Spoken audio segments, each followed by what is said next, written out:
Allahumma salli ala Sayyidina Muhammadin wa ala alihi wa sahbihi. Lalu kemudian setelah Nabi membangun Masjid Nabawi, dipersaudarakannya antara orang Aus dengan orang Khazraj yang hobinya perang. Nama fulan, hobi memanah, hobi memasak, hobi makan-makan, hobi main bola. Ini enggak, hobi perang. Perang mereka semua. Didamaikan Nabi antara kaum Aus dengan kaum Khazraj. Wadhkuru ni'matallahi 'alaikum idh kuntum a'da'a. Ingatlah ketika kamu dulu bermusuhan, fa'alafa baina qulubikum. Allah satukan antara kalian berdua, fa asbahtum bi ni'matihi ikhwana. Antara sesama orang Madinah dipersaudarakan, Aus dan Khazraj. Antara orang Makkah dengan orang Madinah, orang Makkah Muhajirin, orang Madinah Ansor dipersaudarakan. Antara orang Islam dengan yang tidak Islam dipersaudarakan. Itulah dia Yahudi Bani Nadir, Yahudi Bani Quraizah, Yahudi Qainuqa, Yahudi Khaybar. 12 poin piagam Madinah. Orang Madinah walaupun tidak Islam, walaupun Yahudi, bekerja sama dengan orang Islam menjaga kota Madinah dari serangan orang Makkah. Baca dalam kitab Ar-Rahiq Al-Maktum. Nomor 1 lomba menulis sejarah Nabi.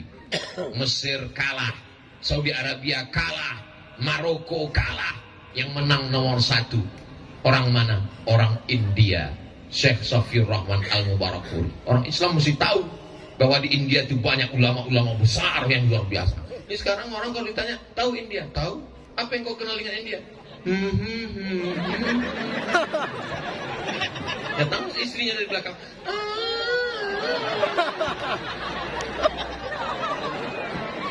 Judul lagunya Kuntilanak.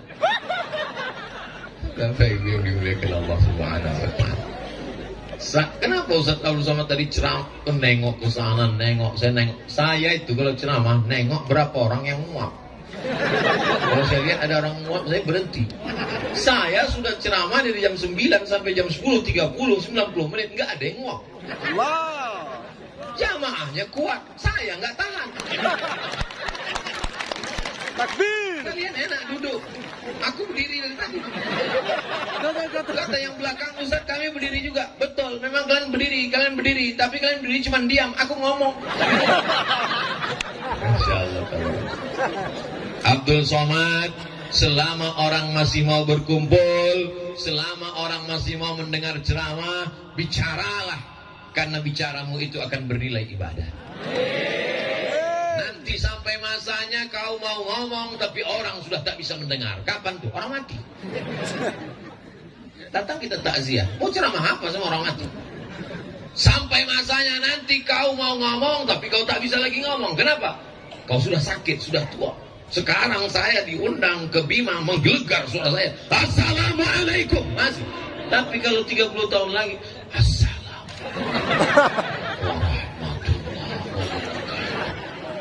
jemaah di Bima sekalian.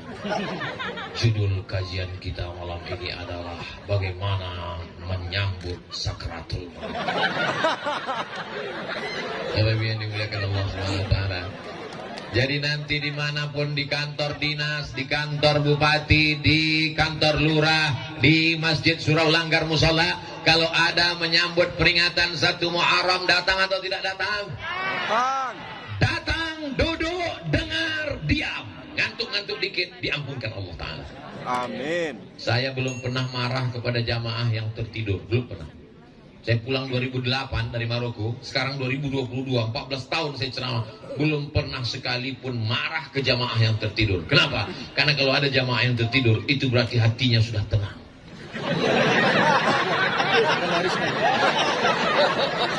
Saya ini orangnya termasuk menjaga perasaan orang lain. Dari tatapan mata orang, saya tahu dia gelisah, ceramah ini nggak habis-habis. Makanya di mana-mana saya ceramah itu saya batasi. Ceramah Abdul Somad tidak lebih dari 60 menit sesuai yang tertulis di botol 600 ml. Kecuali di Bima 2 botol.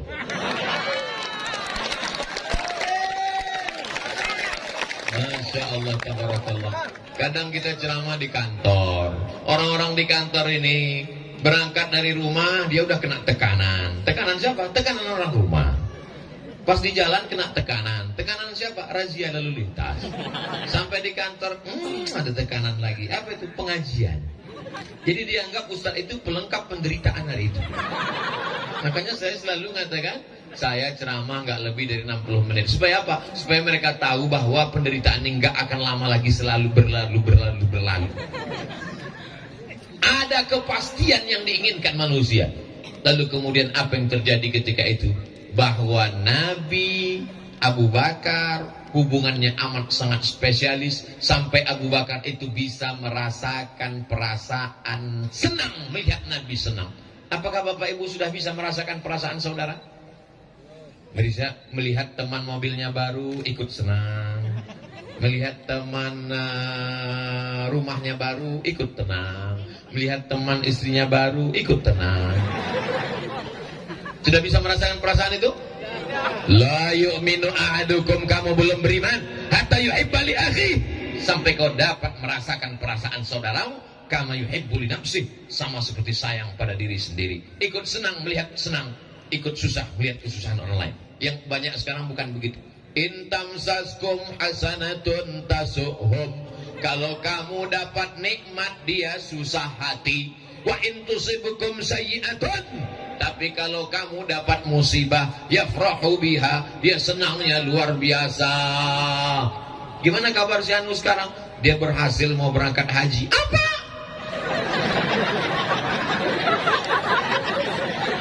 Dia kemarin mau berangkat haji Puroda, tapi setelah sampai di Cengkareng gagal. Alhamdulillah. Ketemu orang di bank. Mau kemana Pak? Mau nyetor ONH. Mau berangkat haji ya? Yang berangkat kamu semua istrimu? Saya aja, istri saya belum bisa. Alhamdulillah. Idul Fitri pulang orang bawa mobil baru. Itu mobil dia. Begitu dikasih tahu, ini mobil baru bayar DP kredit. Oh, alhamdulillah. Makanya kalau kondangan besok hari Sabtu, hari Ahad, jangan bawa semua perhiasan. Karena tidak semua orang ikut senang melihat kesenangan kita, Bu. Ini ibu-ibu mau kondangan bawa jam berapa ya? Lihat kan gelang emas besar. Panas di Bima ya, panas. Gak semua orang ikut senang melihat kesenangan kita. Ditambah lagi ancaman ekonomi sulit, orang pencuri, maling, garong. Ingat, kejahatan terjadi bukan hanya karena ada niat dari pelakunya, tapi juga karena ada kesempatan. Waspadalah. Bapak Ibu yang dimuliakan Allah Subhanahu wa taala. Hari Jumat, malam Selasa, malam Rabu, malam Kamis, malam Jumat. Hari Jumat Nabi bertolak menuju Yathrib. Apa namanya? Yathrib artinya tanah banyak hama penyakit. Yathrib artinya tanah banyak yang tidak baik. Dirubah Nabi menjadi Al-Madinah Al-Munawwarah. Al-Madinah Al-Munawwarah. Ini artinya nama yang tidak baik mesti dirubah. Ada orang namanya Abdus Syams. Abdu hamba, Syams matahari, hamba matahari. Baik apa tak baik? Tak baik. Dirubah Nabi namanya jadi Abdurrahman. Jadi nama yang baik itu memang dinisbatkan ke Allah. Abdurrahman, Abdurrahim, Abdul Ghafar, Abdul Rauf, Abdul Somad. Lalu kemudian Nabi SAW datang, disambut mereka. Tala'al badru alaina min zaniyatil wada wajaba syukru alaina mada'a lillahi da ayyuhal mab'usu fina ji'ta bil amril muta' ji'ta syaraftal madinah marhaban ya khairada. Tala'al badru alaina, sudah terbit Badar. Badar artinya bulan purnama. Kalau bulannya sabit itu namanya hilal. Kalau bulannya bulat purnama namanya Badar. Sudah jadi nama orang Indonesia, Pak Hilal dan Pak Badar. Kalau suami ibu namanya Pak Hilal, jangan kasih keluar di ujung bulan Sa'ban, karena dia sedang dicari-cari orang untuk menetapkan 1 Ramadan. Sudah jadi nama orang Indonesia yang perempuan. Yang laki-laki Pak Hilal dan Pak Badar, yang perempuan Siti Hilaliyah, Siti Badariyah. Begitulah hebatnya orang Indonesia ini, namanya mantap-mantap luar biasa. Tolong yang namanya disebut jangan tersinggung. Resep mau dengar ceramah Ustaz Somad satu aja, jangan tersinggung. Beberapa jamaah mendengar ceramah saya tersinggung, pulang sakit jantung, meninggal. Lalu kemudian Nabi Muhammad SAW melanjutkan perjalanannya sampai pada suatu malam di suatu kampung, sholat Isya jamaahnya lebih 70 orang. Loh, kapan mereka masuk Islam? Itu pertama kali Nabi lewat.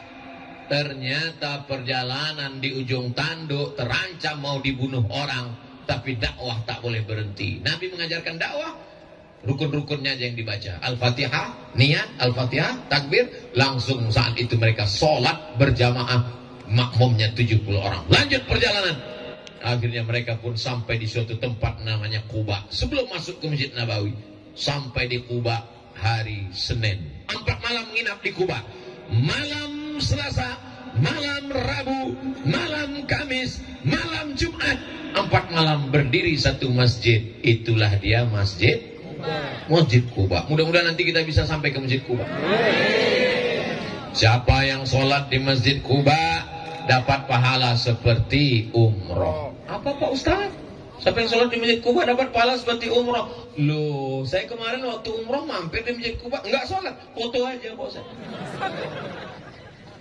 Foto di depan mimbar, foto di samping mihrab, buat vlog, update status, tapi enggak sholat.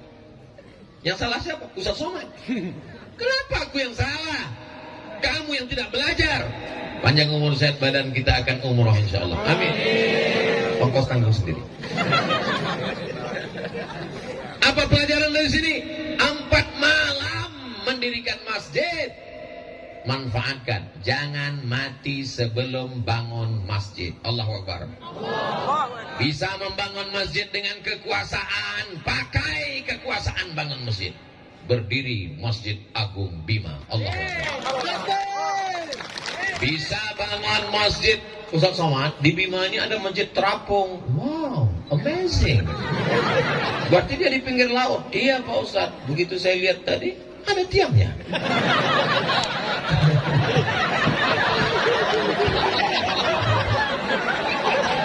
Di mana-mana yang namanya masjid terapung itu memang pakai tiang. Cuman pas lagi pasang airnya penuh. Makanya kalau foto pas lagi pasang, pas lagi surut jangan. Betapa indahnya 20 tahun akan datang Masjid Islamic Center terbesar se-Asia Tenggara terapung di atas pantai Bima. Allahu Akbar. Ustaz Somad pernah ke masjid? Oh, idenya dari saya. Ustaz pernah sholat situ? Enggak. Masya Allah, tabarakallah. Siapapun yang memberikan ide-ide kebaikan, man sanna fil islami sunnatan hasanatan, dilaksanakan orang setelahnya, falahu ajruha, dia dapat pahalanya. Sampaikan ke anak-anak kita, jangan mati sebelum bangun masjid. Nah, amin. Emak-emak sekarang nasihatnya anaknya, jangan mati sebelum belikan emas 3 kilo. Bapak Ibu yang dimuliakan Allah Subhanahu wa taala. Begitu sampai di kota Al-Madinah Al-Munawwarah, apa yang dilakukan Nabi Muhammad sallallahu alaihi wasallam? Membangun masjid. Ya Rasulullah, ini tanah wakaf. Nabi beli tanah itu, dia wakafkan sekali lagi. Nabi ingin, walaupun dia seorang nabi, dia ingin mendapatkan pahala tanah wakaf sampai hari kiamat. Gimana kemarin Ustaz Somad ceramah di Bima? Sampai nggak kelihatan ujungnya di mana. Bukan itu. Abdul Somad ingin setelah Abdul Somad pulang, maka banyak yang menelpon ke tuan-tuan guru ingin mewakafkan tanah. Assalamualaikum Tuan Guru. Waalaikumsalam. Saya terkesan dengan ceramah Ustaz Somad di halaman kantor Bupati kemarin di Bima. Tanya Nabi pun mewakafkan tanah. Walaupun dia seorang nabi, dia ingin mewakafkan tanah. Saya juga ingin mewakafkan tanah saya. Ada di tepi pantai di Bima. Tanah siapa? Nggak tahu. Gimana mewakafkan orang nggak jelas pemiliknya? Wakafkanlah tanah lillahi. Assalamualaikum Tuan Guru. Waalaikumsalam. Itu tanah saya wakafkan. Bagus, mantap, alhamdulillah. Langsung dicek BPN, Badan Pertanahan Nasional. Assalamualaikum Bapak Kanwil BPN. Waalaikumsalam. Kami mau cek tanah titik koordinat sekian-sekian. Mohon maaf, ini tanah bermasalah, tumpang tindih ada 5 surat. Telepon lagi. Assalamualaikum. Waalaikumsalam. Tanah yang Bapak wakafkan itu bermasalah. Karena bermasalah itulah maka saya wakafkan. Kalau nggak bermasalah apa sih? Ini di provinsi lain, tidak ada di Bima. Di Bima ini orangnya ikhlas baik-baik. Tidak pernah ada masalah tanah wakaf karena memang tidak ada yang mewakafkan tanah.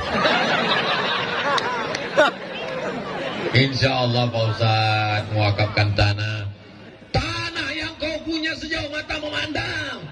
Begitu kau meninggal dunia, yang diperlukan hanya semeter kali 2. Betul? Tanah sejauh mata memandang. Gimana kerja sekarang sukses? Alhamdulillah Pak Ustadz. Tanahnya gimana? Ya cukuplah untuk 7 keturunan. Begitu kau meninggal dunia, yang kau perlukan hanya 3 lapis kain kapan. Pernah Bapak Ibu ngelihat ada orang meninggal tiba-tiba kainnya bukan kain kapan tapi dibungkus dengan karpet? Walaupun dia orang kaya, tidak ada sekaya-kaya orang bajunya cuma 3 lapis. Ustaz Abdul Somad cuma 3 lapis. 1 singlet di dalam, kemeja, habis itu sorban kesayangan dengan tulisan luar biasa, Lembo Adi. Bapak Ibu yang dimuliakan Allah, semuanya akan berakhir. Tapi tanah yang kau wakafkan dipakai untuk sholat, dipakai untuk ngaji, i'tikaf, sampai hari kiamat akan tetap kekal abadi insyaallah. Amin. Saudara yang dimuliakan Allah Subhanahu wa taala, jadi kenapa momen hijrah? Al-hijratu tufarriqu bainal haqqi wal batil. Hijrahlah yang memisahkan antara yang hak dengan yang batil, yang pura-pura masuk Islam, yang munafik, yang angkuh, yang sombong, yang tidak siap berjihad. Ketika hijrah itulah kelihatan mana yang Islam asli, mana yang Islam KW1, KW2, KW112. Sekarang kita tidak lagi dituntut untuk pindah. Jangan pindah dari Bima. Hiduplah di Bima. Kalaupun mau pergi karena sekolah, kalaupun mau pergi menuntut ilmu, kalaupun mau pergi karena buka usaha, tapi tetap akan membangun Bima menjadi tetap negeri baldatun thayyibatun wa rabbun. Bima ini sebelum Indonesia merdeka, apakah orangnya tinggal di hutan, di gunung, di laut, di gua? Tidak. Dia adalah kerajaan, betul? Dia punya sultan, betul? Tapi dia cinta dengan negara kesatuan Republik Indonesia. Dia bergabung dengan negara kesatuan Republik Indonesia. Jangan tanyakan kecintaan orang Bima terhadap negara kesatuan Republik Indonesia. Betul? Ustaz tahu dari mana? Makanya sebelum ceramah nanya-nanya dulu. Tadi jalan-jalan dulu ke rumah Ibu Bupati, lihat gambar. Ini gambar siapa? Ini gambar Sultan Bima, Ustaz. Izin Bu, boleh diambil fotonya? Boleh. Ada fotonya di handphone. Mau dibawa pulang nanti ke Riau cerita dengan anak cucu. Aku baru saja melihat gambar Sultan Bima. Dan mereka itu punya kerajaan di masa lalu. Sebelum Indonesia merdeka. Berani mengawal Presiden Soekarno. Dan setelah Indonesia mereka bergabung dalam satu hembusan napasnya. Dia cinta negara kesatuan Republik Indonesia. Dalam hembusan napasnya dia juga adalah orang yang bersyahadat asyhadu an la ilaha illallah wa asyhadu anna muhammadan rasulullah. Jadi kalau ada orang yang memisahkan antara cinta negara dengan agama, kalau cinta agama tinggalkan negara, kalau cinta negara tinggalkan agama, ini namanya orang jahil bin goblok. Dia tidak baca sejarah, dia tidak datang ke Bima. Di Bima orang cinta dengan negara, tapi dia tetap beragama. Dia cinta dengan agama, dia tetap bernegara. Kenapa? Pancasila, satu ketuhanan yang Maha Esa. Jadi kita tidak perlu meninggalkan negara kesatuan Republik Indonesia untuk berislam, dan kita tidak perlu meninggalkan Islam untuk menjadi orang yang nasionalis. Paham? Masya Allah, enak ceramah di tempat orang yang cerdas. Lalu kemudian bagaimana dengan hijrah? Hijrah itu Masya Allah, tabarakallah, Ustadz Abdul Somad sampai hari Kamis ceramahnya malam Jumat, persis seperti peristiwa hijrah. Ini tidak direncanakan sama sekali. Saya ketika diundang, Ustadz Abdul Somad nanti datang ke Bima, kata Ustadz Zaki Abdillah, enggak ada saya pikirkan, karena hijrah itu hari Kamis malam Jumat, kalau gitu berangkatnya hari Kamis malam Jumat.